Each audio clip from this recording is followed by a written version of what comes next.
J'ai une question pour vous. Est-ce que vous connaissez cette photo? On pourrait se dire: «Qui ne la connaît pas?» Moi, cette photo, elle m'a beaucoup dérangé pendant longtemps. Peut-être pas pour la raison que vous vous attendez, hein. Il y a est-ce que vous pouvez vous imaginer pourquoi est-ce qu'elle m'a dérangé cette photo? Oui, bah, il y en a un sans chaussures effectivement, mais c'est pas ça. J'aime bien marcher sans chaussures aussi donc au contraire. Non, c'est pas ça. Et des autres propositions?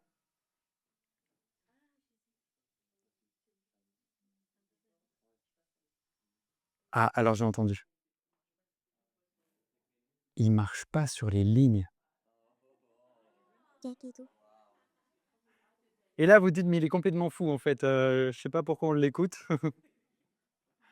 Non, moi ça m'a beaucoup dérangé parce qu'il marche pas sur les lignes. Et en fait, pendant une phase de mon adolescence, vers les débuts, j'ai passé par un moment où je faisais attention à ça. Mais pas que sur les photos, comme ça tout le temps.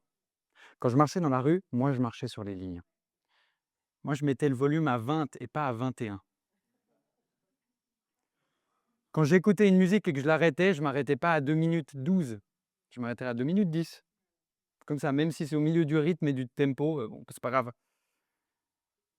Je faisais des ouais, c'est un peu bizarre, hein, ouais, mais bon. Et j'allais en vélo à l'école et je me souviens que en période d'examen surtout, c'est là où ça devenait de plus en plus présent. Je prenais mon vélo et je faisais les pédales. Donc vous avez un pied, vraiment c'est très bizarre ce que je suis en train de vous dire, mais bref, vous allez comprendre. Il y a, pied droit, pied gauche et les ça fait des tours et du coup, moi, je comptais pour que ça fasse des tours pairs. Donc c'est-à-dire que je voyais la maison arriver et je me disais: «OK, donc quand j'arrive à la maison, j'ai fait un nombre pair». Donc je calculais et après j'arrêtais de tourner un peu et je vraiment, bref. Et en fait, ça a été vraiment une phase où j'avais besoin de ça, mais je faisais pour beaucoup, beaucoup de choses. À chaque fois qu'il y avait ça incluait des chiffres, des voitures, des plaques de voitures, j'avais besoin de compter, j'avais besoin de maîtriser ça et d'avoir une sorte de me rassurer par rapport à ça. Et j'ai essayé de m'en détacher pendant un moment, j'ai essayé de me dire: «Je veux plus». Ça me pourrit la vie, j'ai rencontré des gens avec qui c'était encore pire que ça et je me disais: «Mais comment est-ce qu'ils font pour vivre avec ça?» Et j'ai vraiment essayé de m'en sortir. Mais ça marchait pas du tout. Le plus j'essayais de m'en sortir, c'est pas comme la drogue, je vais pas du tout comparer à ça, mais le plus j'essayais de m'en sortir, le plus ça revenait et le plus encore ça venait dans tout se mettre dans tout. Et j'ai commencé à prier pour ça. Et à un moment donné, au bout d'un moment que j'étais en train de prier pour ça, il y a cette phrase que je suis convaincu, c'est l'esprit qui m'a inspiré, qui m'a dit: «Tout ce que j'étais en train de faire, c'était pour avoir une sensation de contrôle sur ma vie». Pour avoir une sensation de contrôle, comme si en fait, le fait de respecter des règles que moi je m'étais moi-même imposées, comme ça, et ben, ça allait influencer ce qui allait se passer dans ma vie. Comme si le fait de respecter, de compter juste, de mettre le volume à 20, de pouvoir, bien, gérer tout ça, ça allait avoir quelconque effet sur ma vie. Sauf que j'en avais aucun des contrôles et on en a aucun. Et je sais que je suis pas le seul à faire des choses comme ça. Peut-être vous, c'est moins extrême, peut-être c'est encore plus, mais on est des fois là-dedans parce que on se dit: «Peut-être que si j'arrive à la maison et que j'ai 18 coups de pédale, peut-être qu'après, à l'examen» il y a aucun lien même logiquement, il y a absolument rien qui est lié, mais je sais pas, on crée ces connexions et je sais que je suis pas le seul. Ça me rassure un peu dans ma folie. Mais est-ce qu'on n'essaye pas de se raccrocher à tout ce qu'on peut pas contrôler? Est-ce qu'on n'essaye pas de se raccrocher à cette sensation de se dire: «Je gère mon avenir. Moi, j'ai un quelconque impact sur ce qui va se passer dans ma vie». Aujourd'hui, on va parler d'une chose, c'est qu'on contrôle pas du tout et on le contrôlera jamais et tant mieux, j'ai envie de dire, parce que si on le contrôlerait, je ne sais pas où ça irait. Mais on le contrôle pas parce que Jésus, il s'en est déjà occupé. Est-ce que je pourrais demander à tous ceux qui ont un iPhone de sortir votre iPhone? Ceux qui ont pas d'iPhone, vous faites comme si, OK? Vous imaginez que vous en avez un et là, vous allez appuyer plusieurs fois sur le bouton là. Vous appuyez plusieurs fois. Qu'est-ce qui se passe? Bon, pour ceux qui ont pas d'iPhone, je vous facilite la tâche. Il se passe ça. Et qu'est-ce qui se passe si on fait ça? Appel d'urgence. Là, je suis en train d'appeler les secours. Ouais, je vais raccrocher parce qu'après je vais devoir payer donc. Mais sur notre téléphone, on a la fonction SOS appel d'urgence. Aujourd'hui, on va se concentrer sur ce SOS. Est-ce que vous savez d'où ça vient SOS? C'est les marins. Il y a un peu plus de 120 ans, les marins sur les bateaux, ils communiquaient avec du morse. Le morse, c'est des points et des traits. Et ils communiquaient avec le morse pour transférer des informations. Chaque lettre a un code spécial et ils communiquent comme ça. Et il fallait retrouver un signe distinctif pour dire: «Ah, si j'entends ça dans mon casque», c'était des opérateurs radio qui étaient dans le bateau, ils disent: «Si j'entends ce signe et ce symbole, ça veut dire qu'il y a un bateau qui est en détresse et on doit pouvoir écouter pour savoir où ils sont». Et SOS, c'est devenu par ce bip bip bip bip bip bip bip bip bip. C'est très reconnaissable. C'est un signe qui va, on peut bien reconnaître dans le casque. Et ces trois sons, ils ont donné S, qui est les 3 premiers points, O, qui est les 3 longs traits, et S, qui est les 3 traits d'après. Et ensuite, ils se sont dit: «Ah, mais alors attendez, on a SOS, mais pour que ce soit encore plus reconnaissable, on va associer des mots à ces lettres». Et en anglais, ils ont donné Save Our Souls, donc sauver nos âmes. On se souvient bien quand on a fait la prédication sur l'état des morts que nous n'avons pas une âme, nous sommes une âme et nous sommes sauvés en tant qu'âme, en tant que présence, en tant que nous-mêmes. C'est pas notre âme qui sera sauvée, mais c'est nous-mêmes. Et donc là, ça veut dire sauvez-nous. En fait, SOS, c'est Save Our Souls. Aujourd'hui, si je dis à quelqu'un, tu as besoin d'être sauvé, il va me faire, ok. Évidemment, dans l'église, on se dit c'est un langage qu'on connaît. On sait ce que ça veut dire, j'ai besoin d'être sauvé. Mais est-ce que vous avez déjà été, je ne sais pas, parler à vos amis qui ne sont pas croyants, dire: «Tu as besoin d'être sauvé?» En général, on ne commence pas par ça. Mais il y a pas la connaissance du fait qu'on a besoin d'être sauvé. Pourtant, il est partout. Dans la culture, on l'a ce signe. Il y a cette symbolique qui reste. Nous avons besoin d'être sauvés.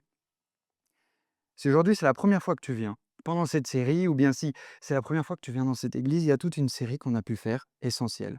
Et je t'invite à aller regarder sur YouTube pour recommencer depuis le début, parce qu'on arrive à une construction logique. Aujourd'hui, on arrive au salut. Le salut qui arrive après avoir exploré l'origine du mal, pour comprendre qu'il y a un conflit dans le ciel entre Dieu et Satan, que la terre est le théâtre de ce conflit, et que l'adoration est le centre de ce conflit. On a pu voir que tout est nécessaire et tout est expliqué dans la Bible. On a pu voir que la résolution de ce conflit, elle a été dite d'avance, que le plan que Dieu est là, il a été dit d'avance. Dans le sanctuaire, on a pu voir le sabbat, tout ce que Dieu il a mis en place pour nous, pour toi et pour moi, pour la relation, et que Dieu il a un plan aujourd'hui pour toi et pour moi, qui dépasse cette vie et qui continue même après la mort. Ce plan, il nous l'a révélé bien avant la naissance de Jésus, qui le suit, et aujourd'hui, ce plan n'est pas terminé. Et Jésus doit encore revenir. C'était la prédication de Léo la semaine dernière. C'est un vrai chemin qu'on a fait ensemble qui nous a amené de se dire: mais qu'est-ce que c'est la Bible? Qu'est-ce que c'est Dieu? Quelle est la relation qu'il veut? À se dire: mais en fait, le point qui reste dans chaque sabbat et qu'on a pu parler chaque message, c'est la relation. La relation est le revenu dans chacun des messages. Cette relation, c'est d'ailleurs la raison même de pourquoi on a été créé, par amour, pour qu'on puisse avoir quelque chose qui n'existait pas avant que Dieu il ait une relation avec nous. C'est incroyable. Le problème, c'est que depuis Adam et Ève, on s'est retrouvés distancés dans cette relation. La relation a été brisée. Parce que nous, on a dit, on va faire qu'à notre tête. Moi, je vais faire comme moi j'ai décidé de faire. Et là, il y a le péché qui est entré. Et avec lui, la distance entre Dieu et moi. Et Paul, il nous le dit clairement. Il n'y a pas que Adam et Ève qui sont tombés. On est tous tombés là-dedans. Tous ont péché et tous sont privés de la gloire de Dieu. Là, on a cette cause relationnelle. Là, il y a un problème. Pour revenir à la relation d'avant, on a besoin d'être sauvé et c'est là qu'on est ce soir, au salut. On a besoin de tous d'être sauvés, qu'on soit d'accord avec ou pas, qu'on ait envie ou pas, on a tous besoin d'être sauvés au fond de nous. Et Dieu nous a donné des lois pour vivre, il a donné les 10 commandements et il a donné plein de recommandations sur la façon de se comporter, de prier, de manger, de s'habiller, de parler entre nous. Et tout ça, à la base pour un dialogue, ça a été transformé pour se dire: alors attends voir, s'il a peut-être parlé des habits, c'est peut-être quelque chose que moi il faut que je respecte, même si je ne comprends pas qu'est-ce que ça veut dire. Si Dieu il a dit qu'il fallait prier notre Père, je vais peut-être le prier comme ça 5 fois par jour, comme ça je suis sûr que c'est quelque chose qui est important et que je pourrais être sauvé comme ça. C'est pas facile à comprendre parce que beaucoup de gens se sont dit: «Ah mais attends, En fait, c'est des lois, ça veut dire que c'est pas trop compliqué à suivre. On va laisser de côté l'aspect de la relation, on va juste commencer à faire ce qu'il a dit de faire. Parce que c'est tellement plus simple à respecter une notion, de dire tous les matins tu te réveilles à 7 heures et tu seras sauvé, que de respecter une relation. C'est souvent plus simple à respecter les lois qu'à respecter le relationnel. Ce point, il n'est pas facile à comprendre parce qu'il va souvent au-delà de ce qu'on veut bien admettre. Admettre que ça va toucher à des schémas de réflexion qu'on peut avoir en nous, là, qu'on peut avoir, ça touche à des schémas de réflexion qui vont déranger. Je suis les lois, je vais simplement suivre la loi, ce que Dieu m'a dit, et pas réfléchir plus loin. On les a mis en place depuis longtemps. Si j'en parle, c'est parce que moi, je les ai mis en place depuis longtemps. Je suis né dans l'église et pourtant je les ai, ces schémas, de se dire, peut-être que si je fais ça exactement, si je dis ces mots dans ma prière, peut-être que je serai sauvé. Peut-être que ma relation avec Dieu elle va s'améliorer. Peut-être qu'il aura plus d'intérêt à me répondre après. J'ai demandé à ChatGPT d'écrire une prière de 30 secondes. Prière qui respecte toute la tradition, qui va pouvoir respecter la théologie, pardon, pas la tradition, la théologie dans la Bible et qui va être toute biblique tout en étant exhortative et qui présenterait un vrai désir de relation avec Dieu. Voilà ce que ça a donné. Seigneur Tout-Puissant, aide-moi à arrêter de rechercher des bénédictions pour me fixer uniquement sur toi. Que ma vie ne soit pas une suite d'efforts pour te servir, mais un lieu où tu peux te manifester pleinement. Enlève-moi en toute prétention, tout orgueil spirituel, toute volonté propre. Je ne veux pas te comprendre, je veux te faire confiance. Brise tout ce qui en moi refuse ton autorité et rends-moi disponible pour ta volonté, même si elle me coûte tout. Apprends-moi à vivre abandonné, à marcher dans l'obscurité, avec la lumière de ta seule présence, que Christ soit tout et que je ne sois rien. Amen. C'est des mots magnifiques. Est-ce que c'est de l'adoration? Non, pas du tout. Ça n'a rien à voir avec de l'adoration. Ça dérange. Je suis désolé si ça vous perturbe dans le schéma, mais je prends un exemple tellement extrême pour dire, c'est exactement ça qu'on est en train de faire. On est en train de faire la même chose que ChatGPT quand il est en train de dire: «J'écris une belle prière avec des beaux mots», alors que ce qui se passe, c'est que nous, quand on se met à genoux et qu'on est en train de faire notre prière et quand on est là, en train de dire: «Seigneur, notre Père qui es aux cieux, que ton nom soit sanctifié» et qu'on fait la prière et on est dans notre tête, on est en train de se dire: «Ah mince, j'ai oublié d'aller changer la voiture de place de parking. Ah mais non, mais je vais le répéter, je vais le refaire encore une autre fois». Et puis peut-être que: «Ah, mais je vais pas bien digérer la nourriture que je vais manger si j'ai pas prié avant». C'est pas le but, c'est pas le but. Quand ChatGPT il écrit une prière, c'est pas de l'adoration et nous on fait pas mieux que ça.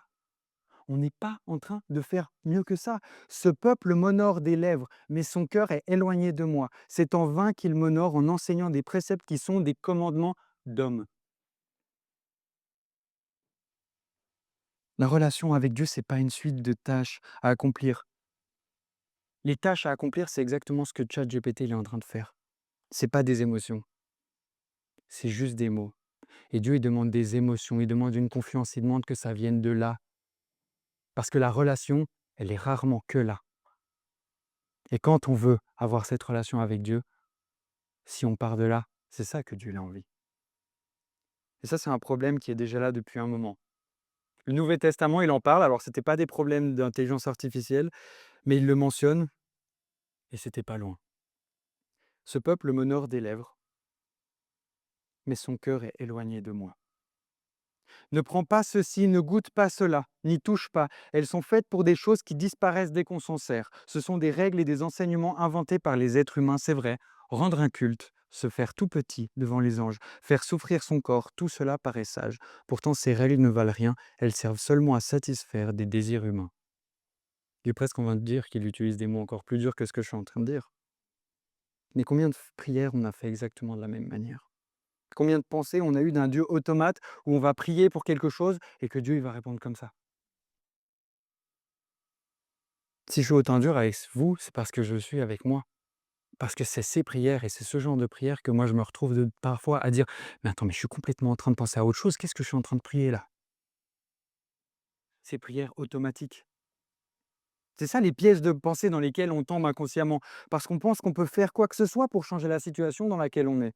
Ce ne sont pas tes mots qui vont te sauver. C'est pas lire ta Bible qui va te sauver. Je le disais déjà, c'est pas aller à l'église qui va te sauver. C'est pas te réveiller le matin et lire ta Bible tous les matins qui va te sauver. C'est pas le fait de réciter des prières, mais c'est la grâce. C'est tout. Juste ça. Simplement la grâce. Laisse-moi juste te dire quelque chose. Il n'y a rien que tu puisses faire pour ton salut que Jésus n'a pas déjà fait. Et on va le dire plus simplement, il n'y a rien que tu puisses faire pour te sauver. Jésus a déjà tout fait. Amen. On va reprendre le texte le plus connu. On va reprendre le texte que tout le monde connaît ici, je pense. Jean 3,16. Et on le connaît même par cœur. Car Dieu a tant aimé le monde qu'il a donné son Fils unique afin que quiconque croit en lui ne périsse point, mais qu'il ait la vie éternelle.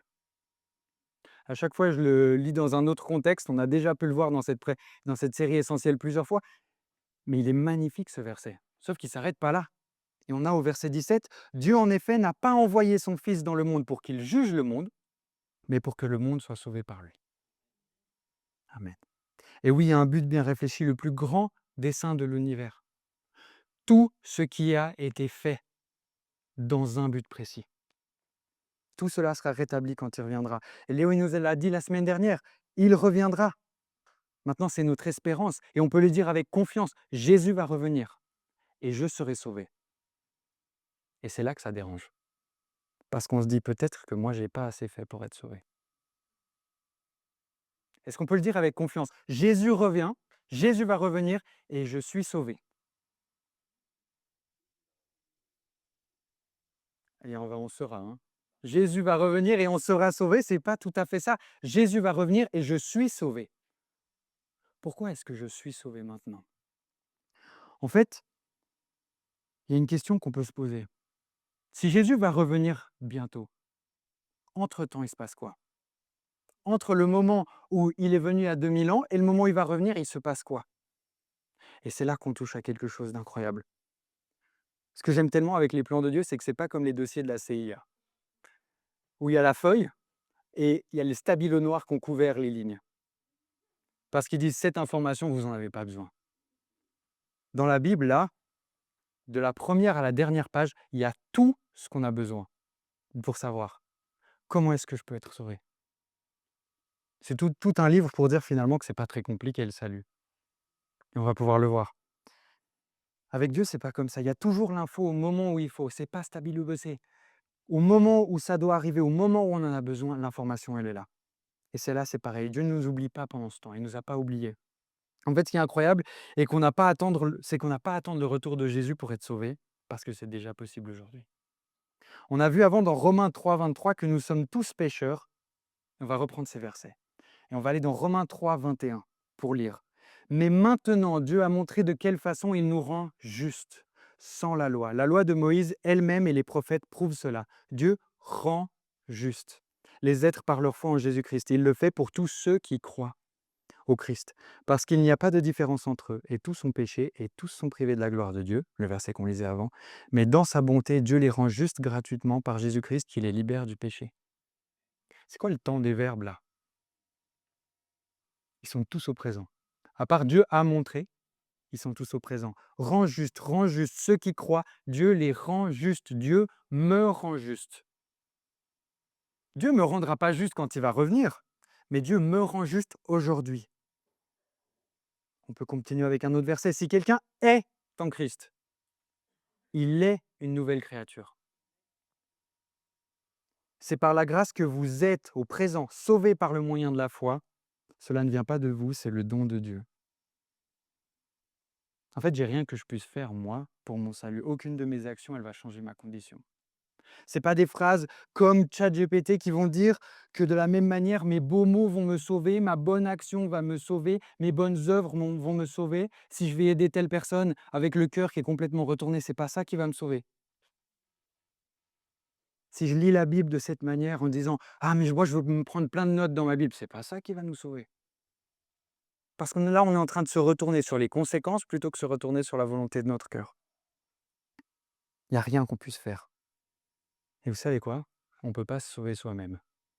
C'est dommage. Parfois, on se dirait, moi, j'aimerais bien me sauver moi-même, ce serait plus simple. Mais en fait, je pense pas. Je pense pas du tout. D'ailleurs, vous voyez ce moment sur la croix où Jésus, il est Sur la croix, il y a les 2 brigands autour qui sont en train de lui dire: «Si tu es le Messie, sauve-toi toi-même».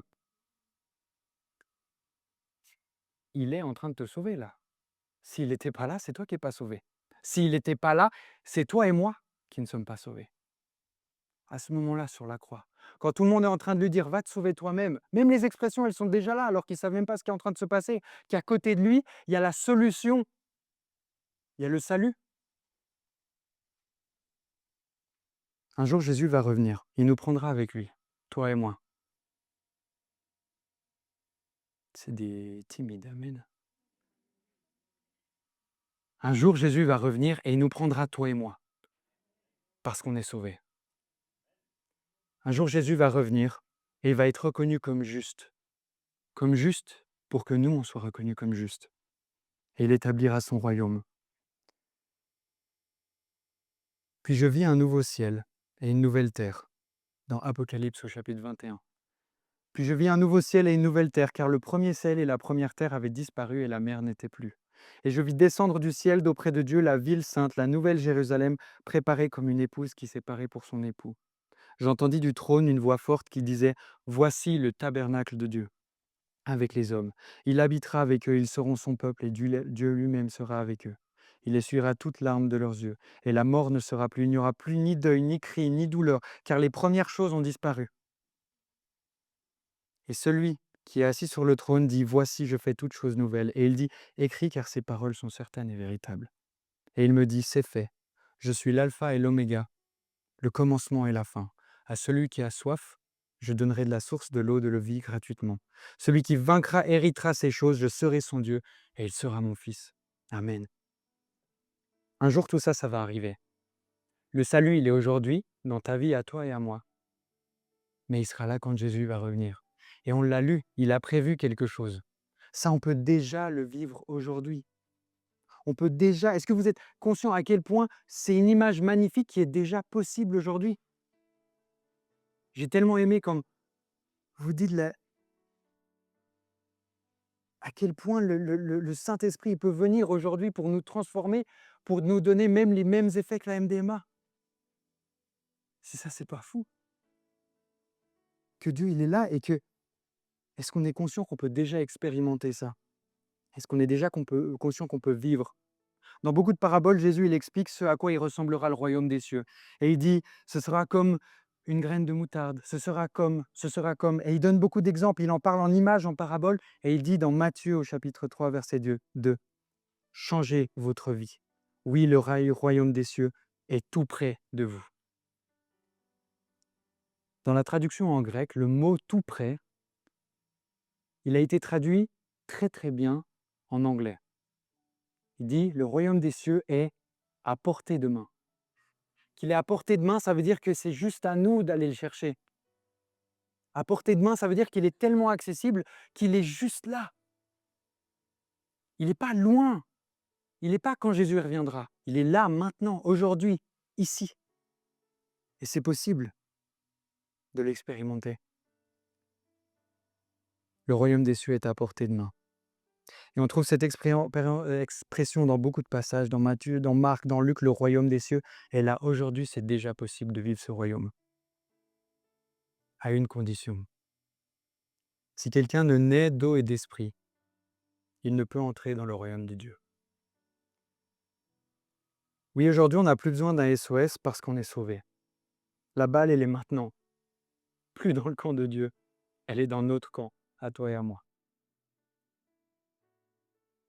Vous avez vu ce verset? Si quelqu'un ne naît d'eau et d'esprit, il ne peut entrer dans le royaume de Dieu. Aujourd'hui, est-ce que tu choisis d'accepter ce salut que Jésus il a fait pour toi? Est-ce qu'aujourd'hui, tu prends la décision de se dire, il est là le salut que j'avais tellement besoin, mais que je n'avais pas réalisé à quel point? Il est là le salut qui a fait que quand moi je ne l'ai pas suivi, je suis allé dans mon coin et que je n'ai pas réussi à vivre la vie comme moi j'avais envie de la vivre. Comment Dieu il avait envie que je la vive, comment Dieu il m'a créé pour que je la vive. Est-ce que ce soir, tu as envie de te dire oui, j'ai envie de ce royaume, j'ai envie de ce salut qui est accessible? Est-ce que ce soir, tu as envie de faire ce pas? Là devant, il y a des papiers et des autocollants et des crayons. Vous pouvez prendre une feuille, prendre un autocollant et un crayon et écrire « En Christ, je suis sauvé ». Si toi, ce soir, tu sens cet appel, si toi, ce soir, tu sens que tu es appelé à vivre ce baptême, à vivre ce changement de vie, cette direction complètement bousculée de dire « je voulais suivre mon chemin, mais le chemin de Dieu, c'est là où je suis sauvé, c'est là où il y a la vie éternelle ». Si ce soir, toi, tu as envie de prendre cette décision, de faire ce pas, je ne sais pas à quelle étape tu es dans ta vie, je ne sais pas, mais toi, tu le sais. Et aujourd'hui, fais ce pas. On a pu entendre dans les témoignages, tu ne le regretteras pas. C'est le pas que Dieu t'invite à faire. Si quelqu'un ne naît d'eau et d'esprit, il ne connaîtra le royaume de Dieu. Ce soir, lève-toi. Prends la confiance que l'Esprit il est en train de te donner et te dire « Je veux faire ce pas, je ne l'ai pas fait avant, je ne l'ai pas fait pendant ces épisodes de cette série. Mais aujourd'hui, j'ai envie de faire la décision essentielle, j'ai envie de prendre la décision qui compte. De me dire que je veux marcher avec Dieu, parce que ce sera là que je serai sauvé. » Merci d'avoir regardé cette vidéo jusqu'au bout. Si elle t'a inspiré ou touché, n'hésite pas à liker, à partager et surtout t'abonner pour ne rien manquer. Rejoins la famille Vivo pour des messages qui t'inspirent, t'aident à avancer chaque semaine. Dis-nous aussi en commentaire ce que tu as retenu ou aimé dans cette vidéo. Je te dis à très bientôt pour une nouvelle vidéo. Reste connecté avec notre Seigneur Jésus-Christ.